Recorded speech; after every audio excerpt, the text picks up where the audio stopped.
ထိုင်းနိုင်ငံမဲဆိုင်မြို့ကမှန်တရားလေးကိုမရောက်ဘူးတဲ့သူတွေတဲ့ကျမကလိုက်ပြပေးပါမယ်။ကျမနဲ့အတူတူလိုက်ကြည့်ကြရအောင်။တာချီလိတ်ကနေလာရင်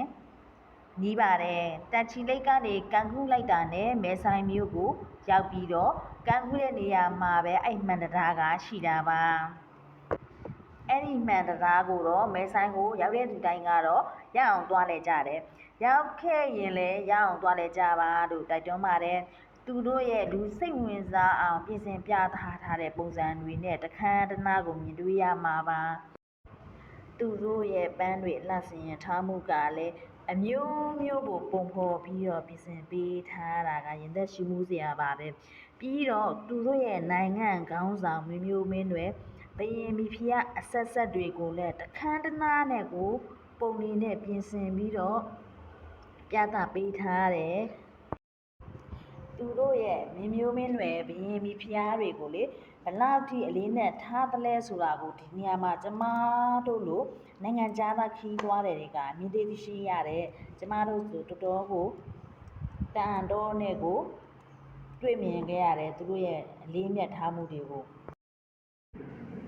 အခုအဲ့ဒီနေရာကိုတေချာလေးရိုက်ပြထားပါတယ်သူတို့ရဲ့ပြင်ဆင်မှုတွေကိုသင်တို့တွေကြည့်ကြည့်ပါ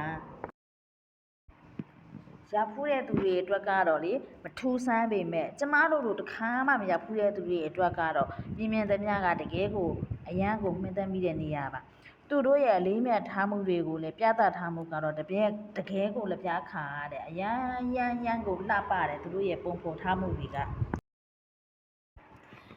ဒီနေရာကိုရောက်ဖူးတဲ့သူတွေကတော့မကြည့်ပါနဲ့ကြော်သွားလိုက်ပါဒီနေရာကိုခုပြတယ်ဆိုတာကမရောက်ဖူးတဲ့သူတွေအတွက်ကိုရိုက်ပြထားတာပါ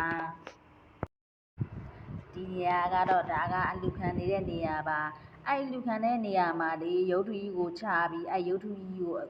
အလူခံတဲ့အတန်တွင်းထားပြီးတော့လို့အဲ့ရုပ်ထုကနေအတန်ထွက်လာပြီးအလူခံနေတာပါဒီဓမ္မယုံထဲမှာလည်းရှမ်းဘုန်းကြီးတွေကအများတန်းရှိပါတယ်ဒီရှမ်းဘုန်းကြီးတွေစီကိုလာသမျှလူတွေကအဆောင်လက်ဖွဲ့တွေတောင်းပြီးတော့မေတ္တာခံယူပြီးတော့ဘုန်းကြီးတွေစီမှာအလူငွေတွေထည့်ကြပါတယ်ဒီနေရာမှာလည်းလိုချင်တဲ့ပစ္စည်းလေးတွေအဆောင်လက်ဖွဲ့လေးတွေအမတ်တရပစ္စည်းလေးတွေကိုလည်းဝယ်လို့ရတဲ့နေရာဖြစ်တယ်ဒီဓမ္မယုံထဲမှာရှိတဲ့ပစ္စည်းတွေအမှန်သမျှကိုအကုန်လုံးကိုလုံးဝကိုလှအောင်လို့အလှဆင်ထားတာတော့မိုက်ပါတယ်လို့လုံးဝကိုပဲအရန်လှနေတယ်ဒီထဲမှာ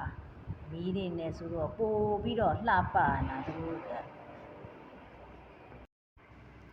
အဲ့လိုလှပတဲ့နေရာတွေကိုကြီးစုကြော်ဖြတ်ပြီးမှမှန်တရားဝင်ပေါက်ကိုရောက်ပါတယ်မှန်တရားဝင်ပေါက်ကိုရောက်ပြီဆိုရင်ဘန်50ပေးပြီးတော့လက်မှတ်ဖြတ်ပြီးခြေအိတ်စွပ်ကိုယူပါ